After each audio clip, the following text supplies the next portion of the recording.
Everyone keeps asking the same critical question. When will the market finally capitulate? Cynical analysts have been warning for years. Historians point to unsustainable debt, structural illusion, and warning signs that precede every imperial collapse in history. Yet, here we are watching asset prices inflate, while strategic professionals wonder if they're miscalculating the mechanism or walking into a trap. The core truth is, there's a logic to why the collapse hasn't happened yet. And that logic isn't what you think. The system isn't broken. It's working exactly as designed, but it's not designed for you. The exhaustion you feel isn't a personal failure of hustle or ambition. It is the calculated, predictable friction generated by a mechanism that only appears to be a free market. You're trapped because you still believe the rules are economic. They are not. They are strategic.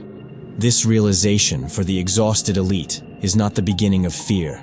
It's the beginning of intellectual resistance.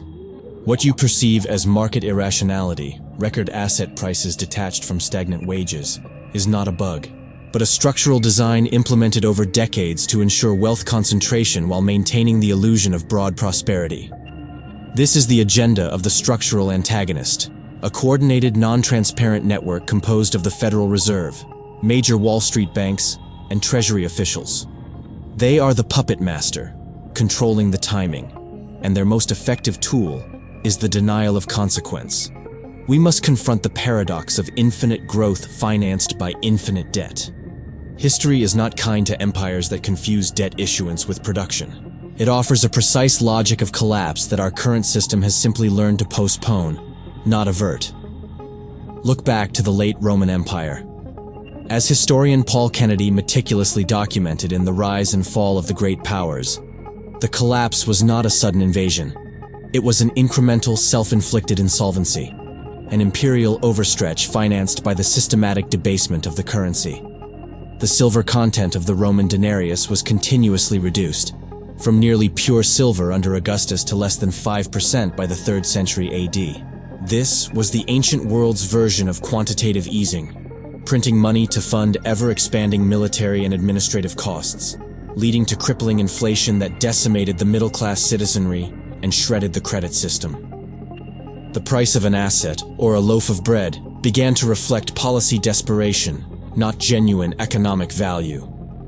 Now, fast forward to the 14th century. The Florentine banking dynasties, particularly the Bardi and Peruzzi families, dominated European finance by lending vast sums to sovereigns, most notably the English crown, to finance its wars.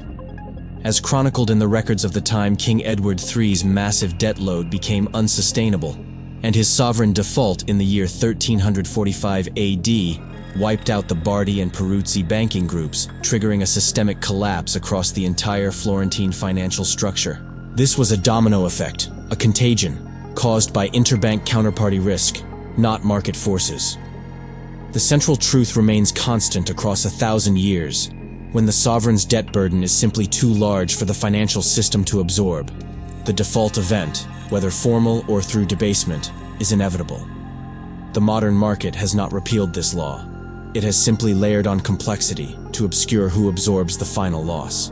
Act 1 must establish that the master plan for this controlled environment relies entirely on managing perception and preventing organic, cleansing failure.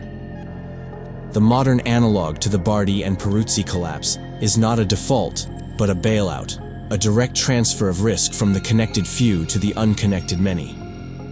The 2008 financial crisis, ostensibly caused by subprime mortgages, was a structural collapse in the shadow banking system. The response, trillions injected into the financial system via quantitative easing, was marketed as stimulus for Main Street. The documented reality, as confirmed by Federal Reserve data, is that most of this newly created money flowed directly into financial markets, disproportionately inflating the assets owned by the top 5% of Americans.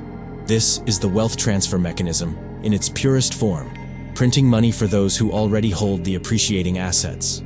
Your rising stock portfolio is not a mark of genius, it's the high water mark of currency debasement. The system is designed to keep you participating, exhausted, and strategically blind. To achieve the required historical rigor, we must surgically dissect the 3 primary layers of this orchestrated illusion of broad prosperity, a veneer only maintained through intentional manipulation. Layer 1. The fabrication of market confidence, the plunge protection thesis. The notion of a truly free market vanishes when its stability is guaranteed by a clandestine government committee. The plunge protection team, formerly the President's Working Group on Financial Markets, is not a conspiracy theory. It's a documented entity created by Executive Order 12,631 in the year 1988, following the Black Monday crash. The cynic's conclusion on policy: this group, comprised of the most powerful financial regulators, provides the ultimate structural armoring against market logic. They do not merely advise, they coordinate. When sharp systemic downturns threaten the architecture, as seen in late 2018 or March 2020, market reversals often occur with a velocity that defies retail sentiment. Critics contend this is the result of non-transparent actions, a direct intervention into the futures or stock markets to shore up prices, borrowing a strategy from the Gilded Age bankers who stepped in to stop panics. The difference is the agent, a coordinated government elite replacing private consortia, all while promoting the mythology of capitalism. Citation: the secrecy surrounding the minutes and recommendations of this working group, reporting only to the President, confirms its function as a strategic, systemic override, placing political expediency above market mechanics. Standalone transition phrase, but the real genius of the system is how it ensures you pay for the illusion itself. Layer 2. The two-tiered market, HFT, and the dark pool extraction. The public market is a performance. The real trading occurs in the shadows you can't access. Your buy and sell orders are merely data points for the true players. This is where modern technology formalizes the participation trap. The algorithmic predator, high-frequency trading firms achieve dominance by turning microseconds into millions. Their co-located servers, placed physically near exchange data centers, give them an information advantage of mere milliseconds, a lifetime in algorithmic trading. They use this speed for latency arbitrage and order front-running, which means their technology predicts your public order's trajectory and trades ahead of it, extracting a minuscule guaranteed profit on nearly every single transaction you make. This systemic skimming, legalized by technological privilege, is a hidden tax on the non-elite. The structural isolation simultaneously, dark pools, are the institutional lifeblood. These are private trading venues that allow large institutions to execute massive block trades without revealing their size or price intentions to the public exchanges. This non-transparency is not about efficiency. It's about price manipulation and the concealment of institutional intent. If an institution wants to sell a large volume of stock, dumping it onto a public exchange would crash the price. By routing it through a dark pool, they manage the price discovery away from retail scrutiny. Over half of all U.S. equity volume now flows through these channels. Citation: this practice formalizes the two-tiered market lamented by investors, where the real price discovery and accumulation occur outside the regulated light. The public market exists to absorb the volatility generated by the privileged few. Standalone transition phrase. Yet, the most insidious form of structural control is the one dressed as altruism. Layer 3. The crisis as consolidation, too big to fail, too big to prosecute. The financial crisis is not a bug. It is a master plan for wealth transfer. Every crisis since the year 2000 has followed the same master plan of consolidation. The post-2008 architecture, the too big to fail doctrine, cemented after 2008, ensured that the institutions that caused the crisis were shielded from consequence, while the average homeowner and taxpayer bore the loss. This wasn't protection of the economy, it was the preservation of the structural antagonist. Citation: the decision to rescue institutions like AIG and major banks with taxpayer funds, as documented in the records of the Troubled Asset Relief Program, was a political choice to nationalize risk while privatizing the eventual recovery. The result was the elimination of mid-sized competition and the consolidation of systemic power into fewer, even larger hands. The post-2020 acceleration, consider the pandemic. It was the perfect cover for the largest engineered wealth transfer in modern history.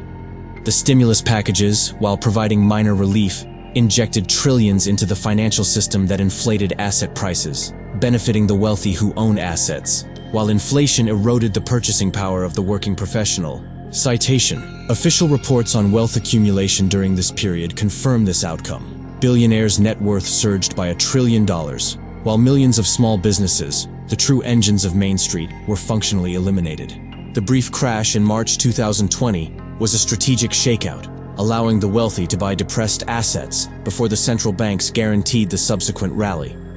This wasn't a failure of the system. It was the system working perfectly to eliminate competition and consolidate control. The structural diagnosis leads directly to the single viable response: strategic stoicism. If the system's primary tool is leverage and dependency, your master plan must be sovereignty through radical, intentional minimal dependency. Pillar 1. Sovereignty over debt. The ultimate trap is the belief that you must incur debt to achieve growth or status. Debt is the system's most effective leash. The deleveraging mandate: the exhausted elite must embrace the discipline of the negative. Your primary financial objective is not aggressive alpha generation. It is the structural elimination of financial coercion. Every unit of debt removed is a unit of control you reclaim from the central mechanism. When the inevitable clearing event arrives, the heavily leveraged, even those with high net worth, will be liquidated first. The strategist who holds liquidity and zero debt is the last to be coerced. Standalone transition phrase. But true freedom also demands a confrontation with the psychological anchor. Pillar 2. Sovereignty over illusion. The real assets. You must reject the financial media's definition of wealth. They define wealth as nominal, paper assets that they can easily inflate or debase. Defining real assets. A real asset is anything the coordinated network cannot conjure with a ledger entry. Gold and hard commodities are part of this, but the concept extends far beyond. Real assets are resources of production and non-financial capital. Sovereignty over information. Unique, non-consensus data that informs positioning. Sovereignty over production. Skills, specialized knowledge, or physical resources that can generate income independent of the financial structure. And, crucially, sovereignty over time. Minimal overhead that allows you to remain liquid and patient for the strategic moment. You are trading illusionary, leveraged growth for structural, enduring value. Standalone transition phrase. The final act of resistance is accepting the wreckage, not fearing it. Pillar 3. The strategic wreckage. Active resistance. The system's flaw is its predictability. It must consolidate power through crisis. This is where your active resistance turns defensive preparation into strategic offensive. The strategic opportunity. The crash is not a time for panic. It is the market's one true moment of repricing, where the illusion of abundance vaporizes and nominal assets meet true value. The liquid, non-dependent strategist views this moment as a unique window to purchase enduring value from the desperate, leveraged participants who believed in the structural integrity of the casino. This perspective is the essence of strategic stoicism. The ability to remain calm, patient, and liquid while the world panics, knowing the inevitable consequences of the structural debt engine. The collapse will be the transfer of power and real wealth to those with the capital and the clarity to act when others are psychologically paralyzed by loss. Your strategy is not to pray for survival, but to ensure you are the buyer, not the collateral. The enemy is not a random collapse. It is the architectural intent behind the delayed collapse. Your only defense is minimal dependency. The time for blind hope or exhausted compliance is over. The time for strategic positioning is now. Join the few who chose to see the structure. I'll wait for you here with the strategy. But the market always shifts the terms of engagement. The deepest deception is always the next one. We have already documented the mechanism. The real question is, are you prepared for the next layer of the structural design? The hidden leverage that ensures the new trap? Click here, and let's confront the core delusion of the modern debt machine.